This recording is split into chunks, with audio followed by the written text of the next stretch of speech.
Hey guys, welcome back to my channel. तो last video में आपने देखा था कि हम मिमिक लेक घूमने गए और यहाँ अंधेरा जल्दी होने के कारण हम लोग और कहीं घूम नहीं पाए थे और अपने होटल में चेक इन कर लिया था। तो अब मैं इस वीडियो में आपको बताऊंगी कि आज हमने दार्जिलिंग में कहाँ कहाँ घूमा। तो लास्ट नाइट ड्राइवर का कॉल आया और उसने हमें बताया कि मॉल रोड में मैराथन होने वाली है, जिसके कारण वहाँ पर ट्रांसपोर्टेशन बंद रहेगा 6 बजे से लेके 10 बजे तक। तो हमने डिसाइड किया कि हम 6 बजे से पहले ही अपने होटल से निकल जाएंगे और सबसे पहले मैराथन देखने जाएंगे। मॉल रोड को न्यू ईयर और क्रिसमस की वजह से बहुत अच्छे से सजाया हुआ था। अभी सुबह के 6 बज रहे हैं और आप देख सकते हैं कितना उजाला हो गया है। मैराथन के लिए भी स्टेज को बहुत अच्छे से डेकोरेट किया गया था। मैंने एक्सपेक्ट नहीं किया था कि इतने छोटे से जगह में भी इतने सारे पार्ट लेंगे। आप लोग भी देख सकते हैं पार्टिसिपेट्स की भीड़। इतनी ठंड है पर फिर भी सब लोग बिल्कुल सिंगल कपड़े में आए हुए थे। ये पूरे 21 किलोमीटर की रेस थी जिसमें काफ़ी लोगों ने पार्ट लिया। तो मैराथन रेस की स्टार्ट देखने के बाद हम लोग नाश्ते के लिए निकल गए।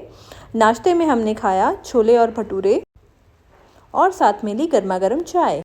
इस नाश्ते के लिए भी हमें बहुत घूमना पड़ा। कोई भी शॉप ओपन नहीं थी और कोई भी 9 बजे से पहले नाश्ता नहीं दे रहा था। बड़ी मुश्किल से एक छोटी सी शॉप मिली, हमने वहाँ नाश्ता किया। उसके बाद हम लोग निकल गए अपनी ट्रेन पकड़ने।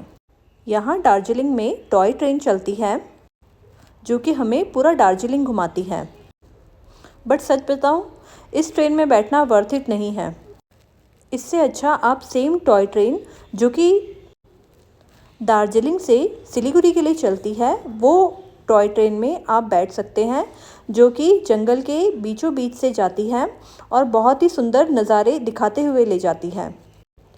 जिसमें हम गए थे वो सिर्फ दार्जिलिंग के अंदर अंदर ही घुमाती है, जो कि मुझे वर्थ इट नहीं लगा और ट्रेन भी बहुत स्लो थी।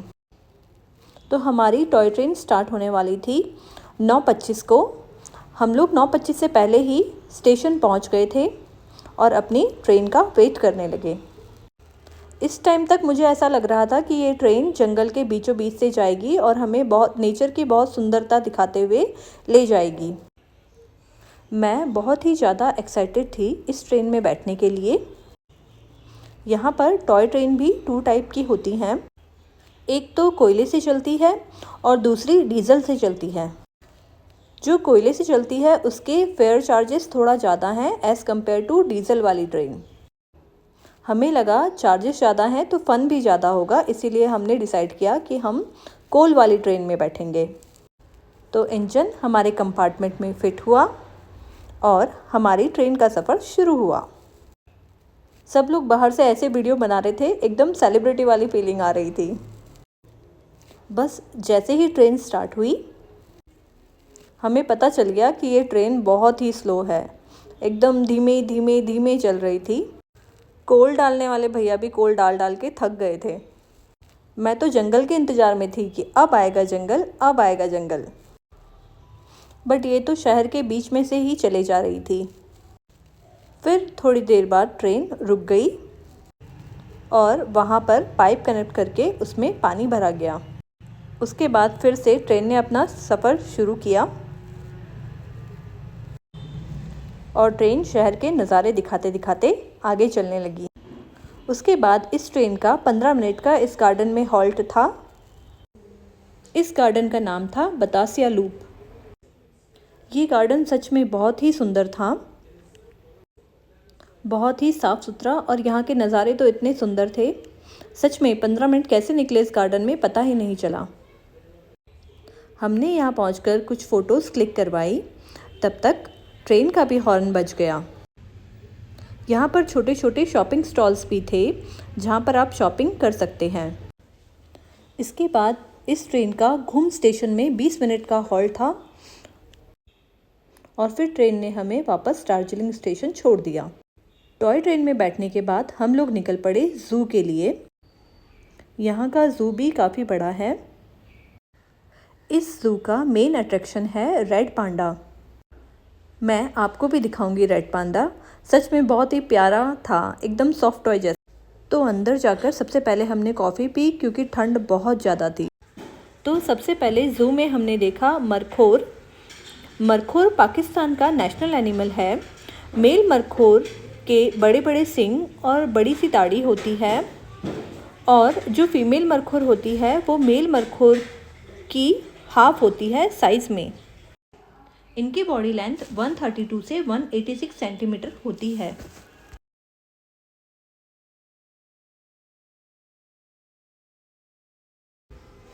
उसके बाद हमने देखा सांभर डियर, जो कि इंडियन डियर्स में सबसे बड़े डियर्स होते हैं। सांभर डियर देखने के बाद हमने देखा ब्लू शीप। ब्लू शीप देखने के बाद हमने देखे याक। याक की बॉडी लेंथ 6 फीट जितनी होती है। अब याक देखने के बाद बारी थी मिस्मी ताकीन की। आप ये बोर्ड देख सकते हैं, इसमें इसके बारे में पूरा डिटेल में दिया गया है, इसकी हाइट, वेट, लेंथ, सब कुछ। इसके बाद हम आगे बढ़े और हमने देखा पार्किंग डियर। इसके फैक्ट्स भी आप बोर्ड में देख सकते हैं। ज़ू के अंदर ही जिप लाइन भी है, तो हमने उसके बाद जिप लाइन करी। हम सब ने नहीं करी थी, सिर्फ मेरे बेटे ने की थी। उसे जिप लाइन करना बहुत अच्छा लगता है। वो जब भी देखता है तो वो ज़रूर उसके लिए बोलता है करने के लिए।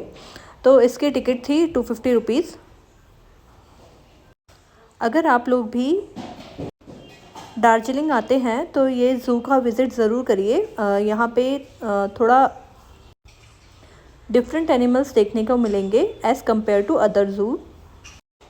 जिप लाइन को भी अलग अलग कैटेगरीज में डिवाइड किया गया था, जैसे ट्री रोप। ज़ू में घूमना वर्थ इट था। ये जिप लाइन को करने में उसे 15 से 20 मिनट जितने लगे। उसके बाद ये कंप्लीट करने के बाद हमने अपना सफ़र आगे शुरू किया। अभी ज़ू में आगे और भी जानवर देखने के लिए थे। यहाँ पर मैं आपसे एक रिक्वेस्ट करना चाहूँगी, अगर आपको मेरी वीडियो में कुछ भी अच्छा लगता है तो प्लीज़ वीडियो को लाइक कीजिए और मेरे चैनल को सब्सक्राइब कीजिए, क्योंकि वीडियो बनाने में बहुत मेहनत लगती है यार। अब यहाँ पे कुछ स्नो लेपर्ड थे जो कि सोए हुए थे। कभी कभी इन ज़ू में जानवरों को देखना अच्छा नहीं लगता, क्योंकि ये अपनी फ्रीडम खो चुके होते हैं। जैसे हमें अपनी फ्रीडम पसंद है, वैसे ही इन जानवरों को भी अपनी फ्रीडम पसंद है, तो इन्हें देखकर बुरा भी लगता है। उसके बाद हमने देखा टाइगर, जो कि मस्त वॉक कर रहा था। टाइगर के बाद हमने देखा लेपर्ड। अब इन वाइल्ड एनिमल्स के बाद कुछ बर्ड्स के सेक्शन थे, अलग अलग बर्ड्स थी यहाँ पे, आप लोग भी देख सकते हैं। बर्ड्स तो सारी कॉमन थी, ये तो आपको हर ज़ू में देखने को मिल ही जाएंगी। बट सच में मुझे अच्छा नहीं लगता इन लोगों को ऐसे देखकर। ऐसा लगता है ये लोग अपनी फ्रीडम खो चुके हैं। अब उसके बाद हमने देखा वाइट टाइगर, और वाइट टाइगर के बाद हमने देखे वुल्फ एंड मंकीज़। ये मंकी भी कॉमन है, ये भी आप लोग बहुत सारी जगह देख सकते हैं। ये देखिए, ये है main centre of attraction red panda, जो कि काफ़ी सारे थे, 8 से 10 जितने तो रहे होंगे, और मस्त वॉक कर रहे थे। ऐसा लग रहा था जैसे सॉफ्ट टॉय हो, बहुत ही प्यारे थे। तो हम लोग मेन ये रेड पांडा देखने के लिए ही इस ज़ू में गए थे, इसीलिए सबसे ज़्यादा हमने ये रेड पांडा ही कैप्चर किया है, क्योंकि यही मेन सेंटर ऑफ अट्रैक्शन है इस ज़ू का। तो टॉय ट्रेन तो मैं आपको रेकमेंड नहीं करूँगी, मुझे लगता है वो waste of money and waste of time है। बट हाँ, आप ये ज़ू ज़रूर विज़िट कर सकते हैं बिकॉज ऑफ रेड पांडा। तो ज़ू देखने के बाद लंच टाइम हो गया था, तो हम लोग लंच करने चले गए। यहाँ पे वेज नॉन वेज दोनों चीज़ें थी।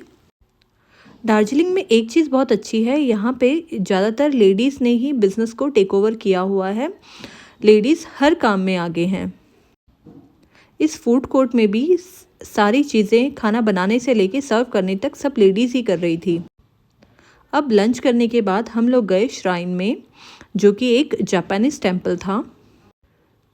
ये टेम्पल बहुत ही बड़ा और बहुत ही सुंदर था और यहाँ पे बहुत ही शांति थी। हम लोग टेम्पल में जाकर थोड़ी देर वहाँ पर बैठे। उसके बाद ऊपर एक और टेम्पल था, बुद्धा टेम्पल था, वहाँ पर गए। ये देखिए, वीडियो में आपको भी दिख रहा होगा दार्जिलिंग की ब्यूटी। सच में दार्जिलिंग बहुत ही सुंदर है, बहुत ही साफ़ सुथरा है। तो फिर हम लोग सीढ़ियाँ चढ़कर ऊपर बुद्ध भगवान के मंदिर भी गए। वहाँ पे भी हमने भगवान बुद्ध के दर्शन किए और थोड़ी देर वहाँ बैठकर नेचर को एंजॉय किया। जैसा कि मैंने आपको बताया था कि यहाँ पर अंधेरा जल्दी हो जाता है, तो हमने वहाँ पर ज़्यादा टाइम वेस्ट नहीं किया और चले गए वाटरफॉल देखने के लिए। ये वाटरफॉल था रॉक गार्डन में, जो कि बहुत ही सुंदर था। ये भी एक मस्ट विजिट जगह है। अगर आप दार्जिलिंग आए तो ये वाटरफॉल देखने के लिए ज़रूर आइएगा। सच में बहुत ही सुंदर है। गार्डन भी बहुत सुंदर है और जो यहाँ पे वाटरफॉल है वो भी बहुत सुंदर है। जैसे जैसे आप इस गार्डन में ऊपर जाते जाएंगे वैसे वैसे ही आपको वाटरफॉल और ही सुंदर दिखता जाएगा। सच में यहाँ के वाटरफॉल बहुत सुंदर हैं, बहुत अच्छे हैं। तो ये भी मेरी तरफ से रिकमेंडेड प्लेस है, जहाँ रॉक गार्डन, जहाँ आप जा सकते हैं। अब इसके बाद हम लोग चले गए शॉपिंग करने के लिए। शॉपिंग की वीडियो भी मैं जल्दी ही अपलोड करूँगी कि मैंने दार्जिलिंग से क्या क्या ख़रीदा। आप लोग वो वीडियो भी ज़रूर देखिएगा, जिससे आपको भी आइडिया आएगा कि वहाँ पे कैसे कैसे सामान कितने कितने प्राइस के मिलते हैं।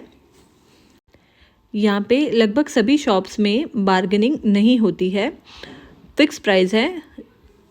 यहाँ 1 रुपये की भी बार्गेनिंग नहीं करते, चाहे आप 1 आइटम लो चाहे आप 10 आइटम लो।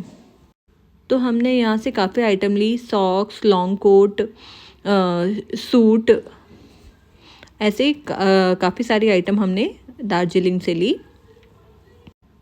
शॉपिंग करने के बाद हम लोग गए डिनर करने। तो डिनर करने के बाद हम लोग अपने होटल के लिए निकल गए, क्योंकि नेक्स्ट डे हमें जाना था सिक्किम। तो आगे के ब्लॉग्स में आप देखेंगे सिक्किम की ब्यूटी। तो मेरे साथ ब्लॉग्स में बने रहिएगा।